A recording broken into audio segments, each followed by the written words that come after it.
First story is titled, Am I the a-hole for saying no to my nephew using my late son's college fund instead? My wife and I, 36 female, 37 male, lost our son Ryan 3 years ago when he was 11.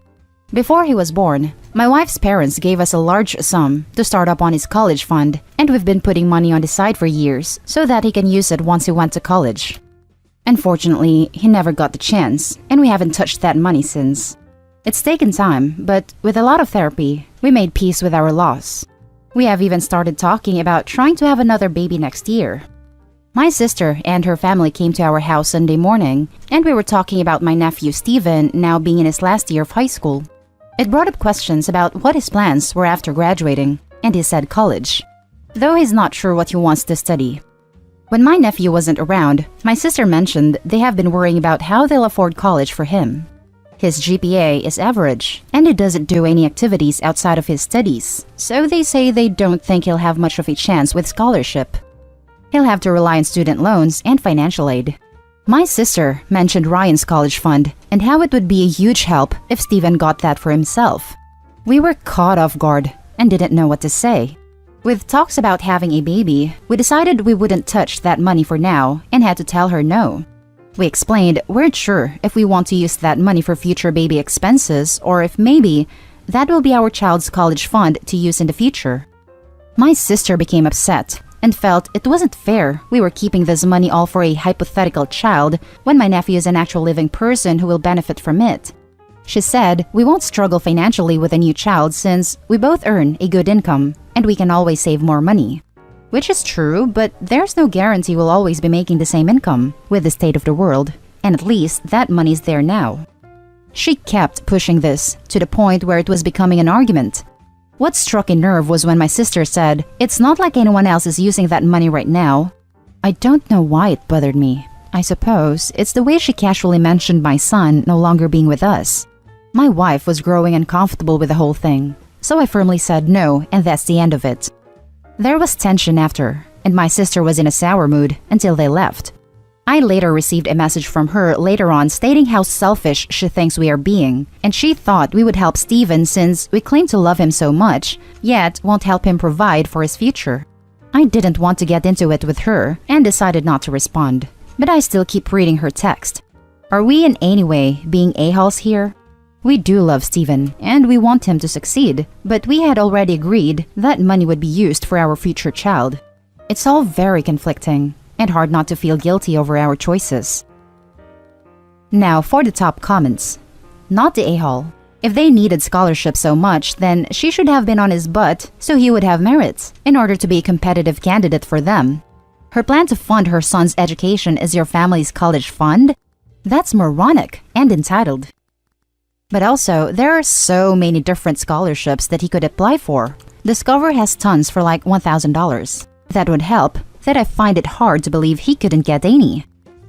Not the a-hole. Imagine being this entitled that you feel like you can stake a claim to a dead child's savings account. Do not, I repeat, do not give them any money.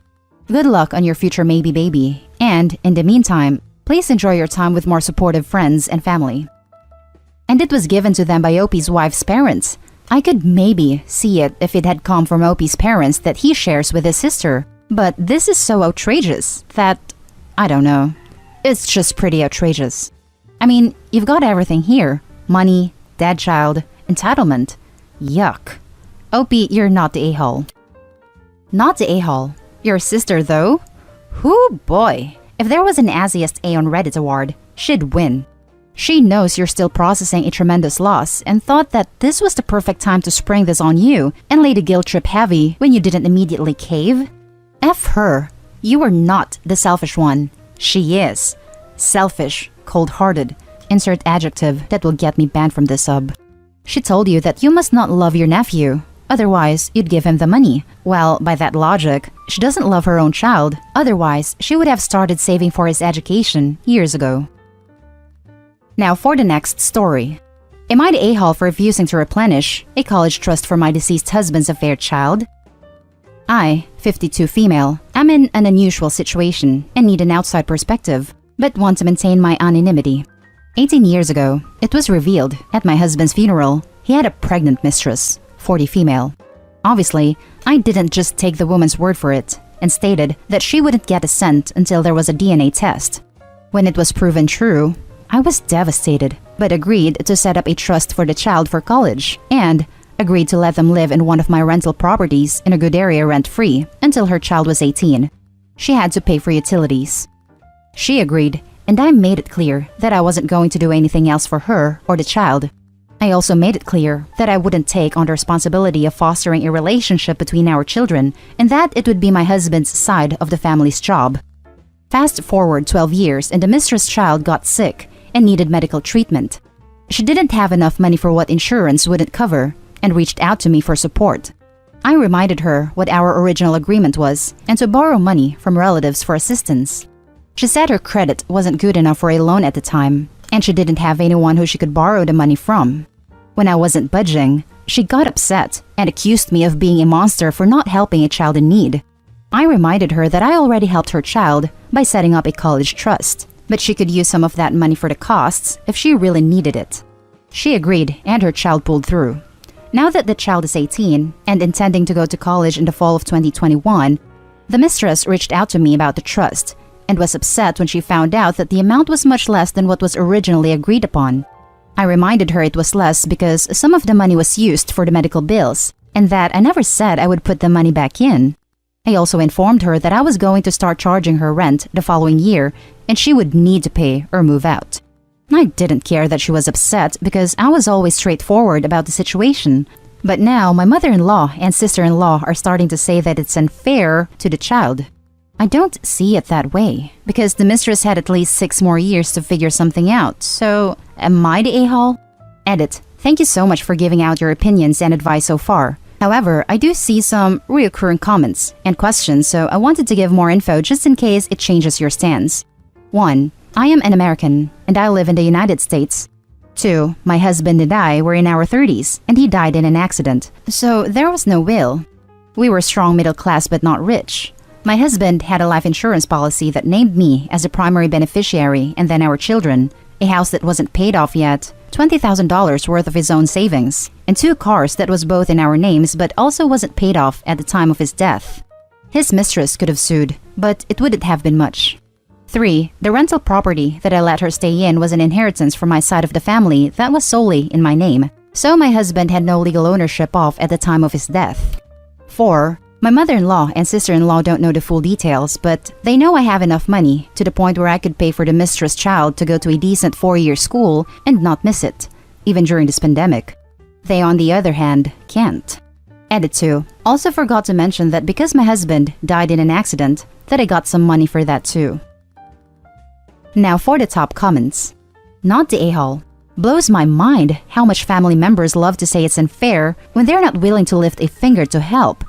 Every time anyone mentions it to you from now on, you're more related to her than I am. You pay. Literally, just repeat yourself. Expected to pay for the mistress' kid's college. Unbelievable. The mistress had a deal with you where you allowed her to live rent-free in a property for 18 years while she only had to pay for utilities, and agreed to put money in a trust only once, and you didn't give her agreement to replenish it if she, by any chance, need to use that money. She probably got more money than she would have gotten if she had went after his estate at the time of his death.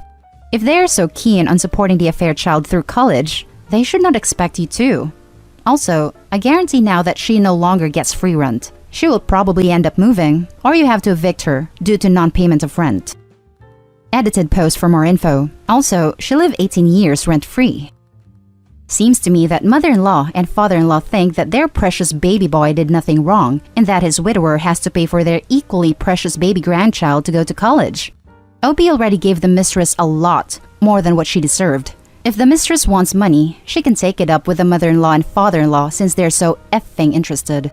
18 years free rent and a college fund when OP has 0 obligation to this child? Wow, this woman is generous AF. Because if it were me, I would have never agreed to a DNA test and told her to kick rocks. That's just me though, and I would have told mother-in-law and father-in-law to deal with it if they really want the child to be taken care of. I did a DNA test because I believe everyone has the right to know their genetic history for medical purposes. Not the a-hole. She was hoping for a free ride. No judge would entertain her if she tried anything legal. 18 years of free rent plus college money that she pulled from before and didn't replenish? She could have saved money or fixed her credit after 18 years of no rent. You fulfilled your agreement. You're good. Now for the last story. Am I the a-hole for cutting financially my sister off when I found out that I was the only sibling paying for her?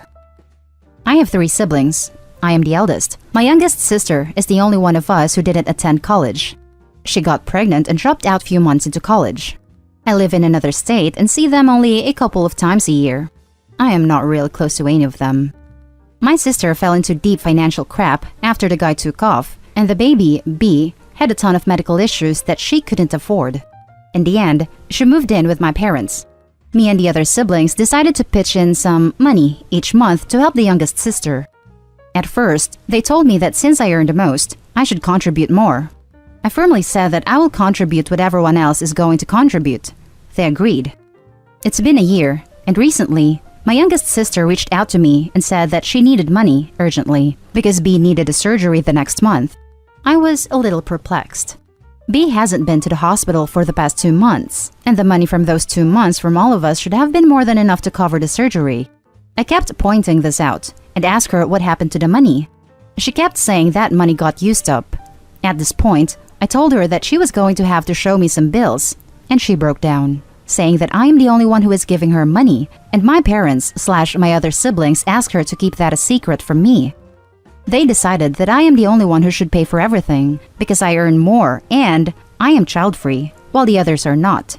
None of my siblings have kids, but they want to prepare for the future while I don't have to, because I am not going to have children. So, for the past year, I am the only one who has been helping. What's worse, every time she needed X amount of money, she would call me and tell me that she needed 3 times money and tell me that my siblings already paid their share. I was so pissed off when she confessed. I immediately hung up on her and refused to talk to any of them after that. This literally happened a few days ago.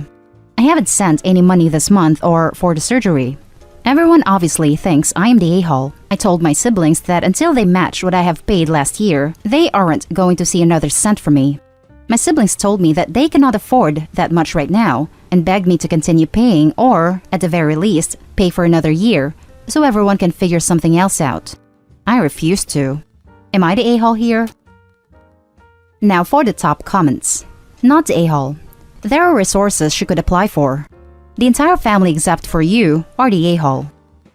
Exactly. She expects her siblings and parents to pay for everything. I get that it's hard having a sick child, but she needs to apply for every benefit she can get. To be fair, she may have. I hear medical bills are crazy in some places, and often benefits don't even get you to the poverty line. Not the a-hole. Clearly, they were running a game on you. That's really quite crappy of your family. I understand the baby has medical issues. Maybe that's part of the issue here. But why wouldn't you pay for a nanny so she could go to work? Your whole family is creating an environment of dependency instead of helping your sister grow. One day, your sister won't have a baby to take care of anymore, and she won't have any work experience either. If you give her another $1, let it be for childcare, and let her figure everything else out on her own. It's not OP's responsibility to pay for a nanny. Not the a-hole. What the hell is wrong with your entire family? This reminds me very much of this AITA thread from the past summer, where one of the non-paying siblings in a similar family, underperforming child gets bankrolled by better-off sibling who is being deceived by their selfish sibling's level of participation, wanted to go tell her brother to pay up after he cut off the money spout. OP, you are not the a-hole, and nobody will blame you for putting all these people in low to no contact. They're ticks trying to suck your blood. There's no benefit to you. You'll only be weakened and sickened, and they'll keep sucking until you're used up.